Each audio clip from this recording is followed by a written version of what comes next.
2 years after the devastating landslides that ravaged Wayanad's Mundakai and Churalmala, the landscape has changed, but for survivors, the memories of that night remain vivid. Many families that lost their homes have since been resettled, yet the events of July 30th, 2024 continue to shape their lives.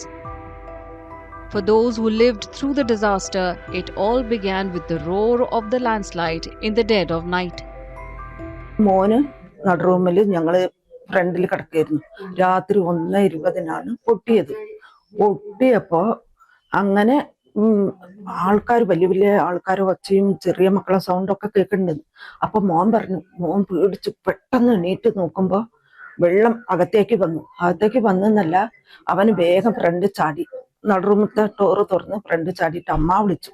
അതിൽ അച്ഛനെ എണീറ്റിട്ടില്ല. ഞാൻ വേഗം എണീച്ചിട്ട് എന്താ മോനെ ഇരിക്കുമ്പോഴേക്കും ഞങ്ങള് അകത്ത് ഞാനിങ്ങനെ ഫ്രണ്ടിലൊക്കെ വെള്ളം വരികയാണ്. എൻ്റെ എത്രയ്ക്കായി വെള്ളം അരക്കി. അതിലെന്താക്കി എൻ്റെ മോന് അവർ രണ്ടുപേരും കൂടെ അച്ഛനെ വലിച്ചിട്ട് ഇങ്ങനെ ഫ്രണ്ടിലാ, ഞങ്ങൾ റോഡ് സൈഡാ വീട്, ഇവരെ അച്ഛനെ വലിച്ചിട്ട് ഇങ്ങനെ ഞങ്ങൾ ഒരു മല ഉണ്ട്, ഞങ്ങളെ വീടിന്റെ നേരെ മുകളിൽ ഒരു കാപ്പിത്തോട്ടുണ്ട്, അങ്ങോട്ടേക്ക് കയറി ഒച്ചട്ട് കരഞ്ഞിട്ട് കയറുക. Families like Appu and Shobhana's survived the landslides but paid a devastating price. Their home was swept away and their eldest granddaughter was among those killed. Today, they are rebuilding their lives in the Kalpetta Rehabilitation Township, where 178 affected families have been resettled under the first phase of the government's rehabilitation program. അന്നത്തെ ഓർമ്മ 4 പേര് എണീറ്റ് വന്നു. അങ്ങനെ അച്ഛനും ഞാനും മോളും കൂടെ ഇങ്ങനെ കയ്യും പിടിച്ചിങ്ങനെ വാതിലും തുറന്നു നോക്കിയപ്പോൾ പിന്നെ ഞങ്ങൾക്ക് അങ്ങോട്ടും ഇങ്ങോട്ടും കടക്കാൻ പറ്റണില്ല. വീട്ടിന് മുഴുവൻ വെള്ളമായി. വീട് അങ്ങോട്ട് പുഴയിലേക്കും പോയി. ഞങ്ങളെ തട്ടി സ്കൂളിന്റെ സൈഡിൽ കൊണ്ടാക്കി. അവിടെ ഞങ്ങൾ 3 പേരും രക്ഷപ്പെട്ടു. For many survivors, a permanent house has brought security but not closure. Tanga, who lost 12 relatives including 3 grandchildren, says the grief remains as overwhelming today as it was 2 years ago.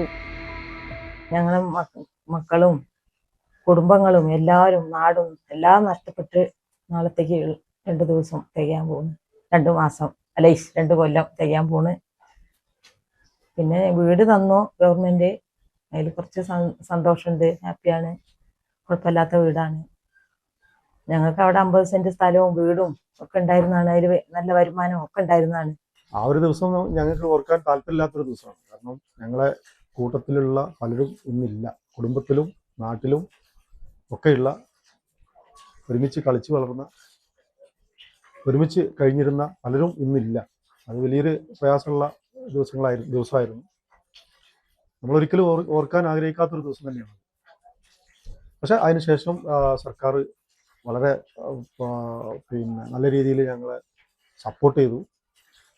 നല്ല രീതിയിലുള്ള ഒരു പുനരധിവാസം ഉറപ്പാക്കി തന്നു. Survivors credit the government with providing permanent housing and helping affected families begin again. But they say rehabilitation cannot be considered complete while many beneficiaries continue to wait for homes. 2ാം ഘട്ടം എന്ന് പറയുന്ന ആ ഘട്ടത്തിലേക്ക് ഇനിയും കുറച്ച് ആളുകളുണ്ട്. 149 പേര് നിലവിൽ ലിസ്റ്റ് പബ്ലിഷ് ചെയ്തതിൽ 149 പേരും കൂടെ ഇനി വരാനുണ്ട്. അപ്പോൾ അവർ വലിയ പ്രയാസത്തിലാണ്.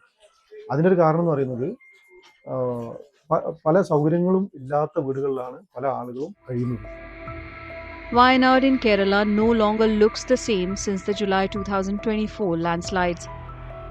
The rehabilitation township now shelters families who lost homes and whose livelihoods were buried under mud and debris. But behind every new doorstep is a story of survival and a memory that refuses to fade.